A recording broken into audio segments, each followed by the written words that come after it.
Buone notizie, siamo almeno in 4 tra ex anziani e anziani per convocare il corpo direttivo davanti a un comitato di disciplina religiosa. Possiamo essere ancora di più, quindi non esitate a contattarmi in privato. Vi terrò informati sugli sviluppi di questa iniziativa tra qualche settimana. Questa serie sta per concludersi. Realizzerò questo episodio, poi un epilogo la prossima settimana. In seguito, forse di tanto in tanto realizzerò una trasmissione per aggiornarvi sugli sviluppi della mia denuncia e sulle altre azioni intraprese riguardo ai testimoni di Geova. Alcuni mi hanno contattato e stanno pensando di creare un canale YouTube di testimonianze video sugli effetti indesiderati delle campagne di vaccinazione. Incoraggio vivamente questa iniziativa. Se siete disposti a testimoniare, non esitate a contattarmi in privato. Vi metterò in contatto con la persona che me ne ha parlato. Dopo aver presentato un reclamo alla CNIL per chiedere la cancellazione dei miei dati personali, mi sono messo alla ricerca di un avvocato per determinare se l'Associazione religiosa dei Testimoni di Geova di Francia, che aveva emesso la nota discriminatoria del 19 dicembre 2022, potesse essere perseguita. Ricordo che la comunicazione del 19 dicembre 2022 vietava l'accesso alle sale di formazione alle persone non vaccinate. Dopo 4 mesi di ricerche, ho consultato un avvocato che aveva ottenuto una vittoria difendendo una persona non vaccinata, sospesa per 18 mesi, cioè privata del suo stipendio per tutto quel periodo. Dopo aver descritto la mia situazione, ecco le 4 violazioni della legge individuate da questo avvocato. Discriminazione, mancato rispetto del consenso libero e informato, messa in pericolo della vita altrui, mancato rispetto della vita privata. Sinceramente non avevo pensato a tutto questo. E mi rendo conto che ciò che avevo provato dentro di me, questa discriminazione insostenibile, era in realtà molto più grave di quanto pensassi. Analizziamo cosa dice la legge riguardo ciascuna di queste infrazioni. Tutto ciò che segue riguarda ovviamente la Francia. Ecco cosa dice l'articolo 225-1 del Codice Penale. Costituisce discriminazione qualsiasi distinzione operata tra persone fisiche in ragione di criteri quali lo stato di salute, le opinioni politiche. Il fatto di non voler farsi vaccinare può essere considerato come un'opinione eventualmente collegata alle opinioni politiche. Una persona può anche rifiutare la vaccinazione per motivi di salute. Così, discriminare i non vaccinati rientra pienamente nell'ambito di questa legge.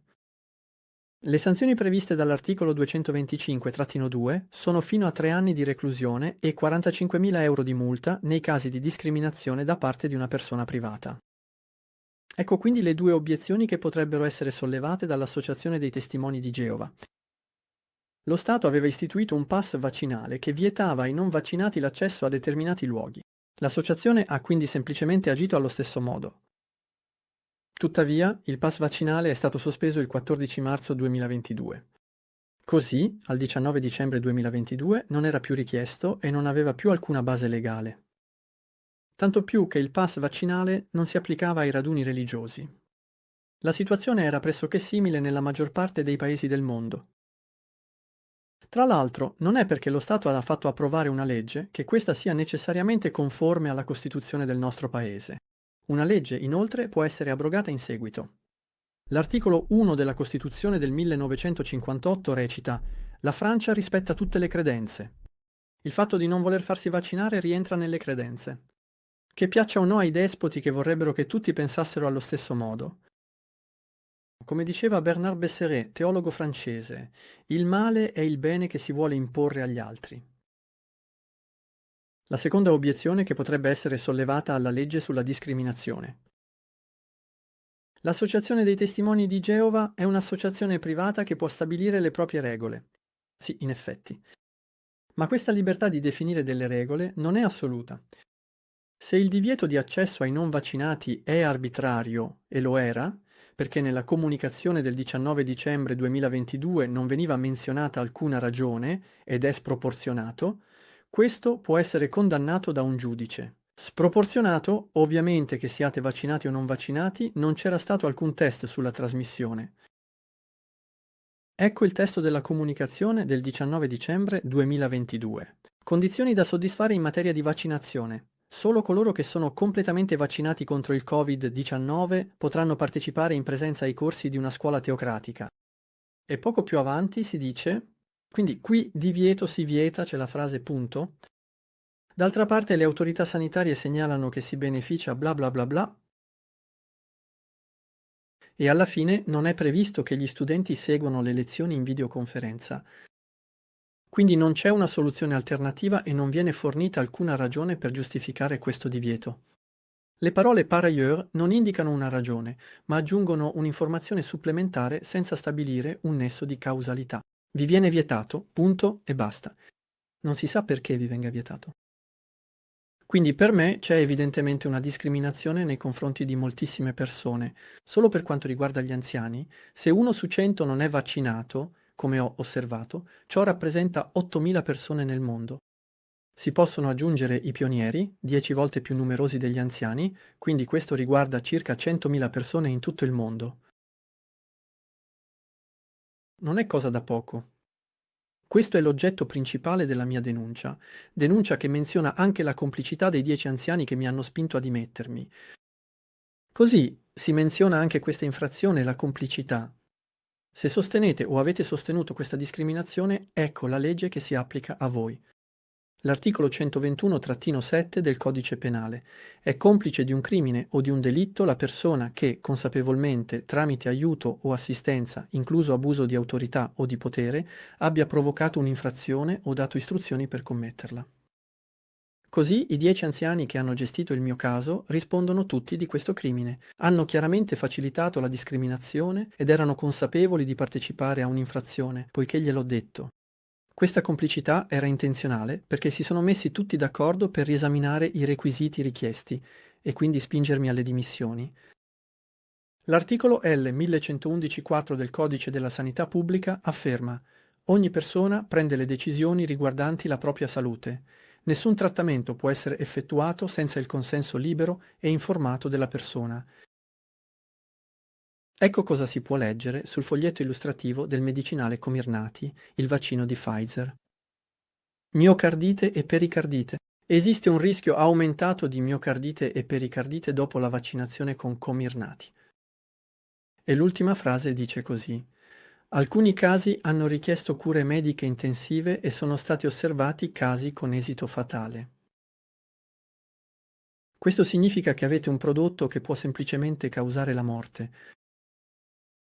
Se siete stati vaccinati, il professionista sanitario ve lo ha detto? Ebbene, ora lo sapete. Come la comunicazione del 19 dicembre 2022, obbligando i partecipanti anziani e pionieri a essere vaccinati, si oppone al consenso libero e informato? Beh, è una costrizione implicita. Se una persona deve essere vaccinata per partecipare al corso, si sentirà spinta ad accettare un trattamento medico che altrimenti non avrebbe accettato. Questo è percepito come una forma di pressione incompatibile con la nozione di consenso libero. L'articolo 223-1 del Codice Penale afferma: il fatto di esporre direttamente altri a un rischio immediato di morte o di lesioni tali da causare una mutilazione o un'invalidità permanente è punito con 1 anno di reclusione e 15.000 euro di multa. Abbiamo visto in precedenza che sono stati osservati casi con esiti fatali. Così, costringere qualcuno ad assumere un farmaco senza tenere conto dei rischi potenziali può mettere in pericolo la vita degli anziani e dei pionieri, in particolare di coloro che presentano rischi medici come allergie o precedenti clinici. L'articolo 9 del Codice Civile afferma: ognuno ha diritto al rispetto della propria vita privata. In che modo questo si applica alla nostra situazione? Richiedere agli anziani di essere vaccinati implica la divulgazione di un dato sanitario, lo stato vaccinale, che costituisce un'informazione intima appartenente alla sfera privata. Se questa obbligazione viene imposta senza il loro libero consenso e condiziona la loro partecipazione a un'attività religiosa essenziale, ovvero il ruolo di anziano, ciò rappresenta un'intrusione nella loro sfera privata. Ecco, abbiamo passato in rassegna le leggi che sono state violate, che sono state infrante. Capite l'entità del problema e soprattutto la sua gravità? Ho quindi presentato una denuncia nel luglio 2023 presso il Tribunale giudiziario di Bordeaux. Poiché i giudici sono molto restii a occuparsi di tali casi e il governo stesso ha commesso gravi violazioni della legge, ho dovuto costituirmi parte civile per obbligare il giudice a esaminare la questione. 6 mesi dopo ha eluso la questione dichiarando di non essere competente, con la motivazione che l'Associazione cultuale dei testimoni di Geova di Francia si trova a Boulogne-Billancourt e non a Bordeaux.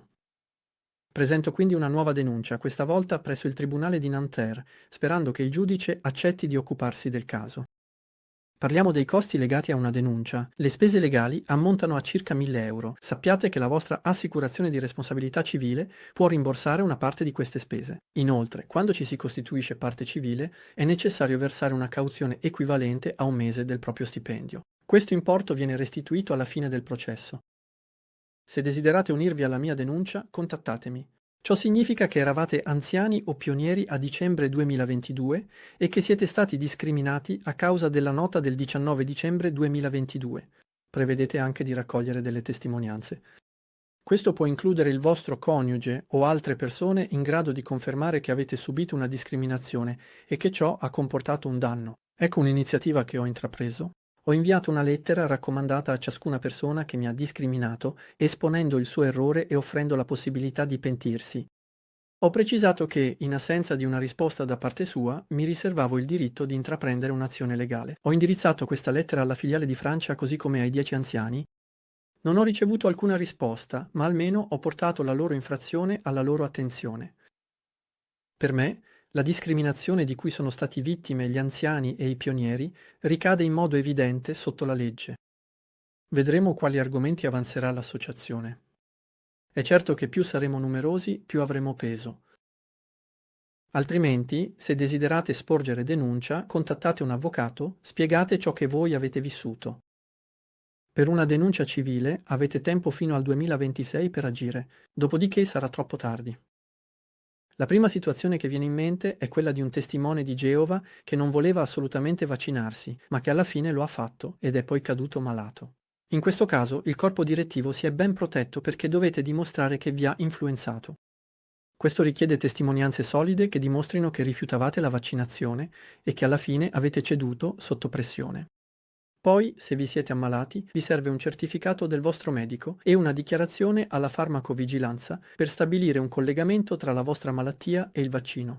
Sarà inoltre necessario presentare una richiesta all'ONIAM, l'organismo che risarcisce le vittime di incidenti medici. L'associazione Solidecla può aiutarvi a effettuare la vostra segnalazione di effetti indesiderati. In altre parole, è un percorso ad ostacoli quasi impossibile da affrontare. Ma non voglio scoraggiarvi, anzi tutt'altro. Se lo sentite, fatelo, è fondamentale per la vostra salute mentale e fisica. E qui torno sulla responsabilità del Collegio Centrale. Non solo è stato quantomeno negligente, ma poi ha fatto di tutto per evitare di assumersi le proprie responsabilità.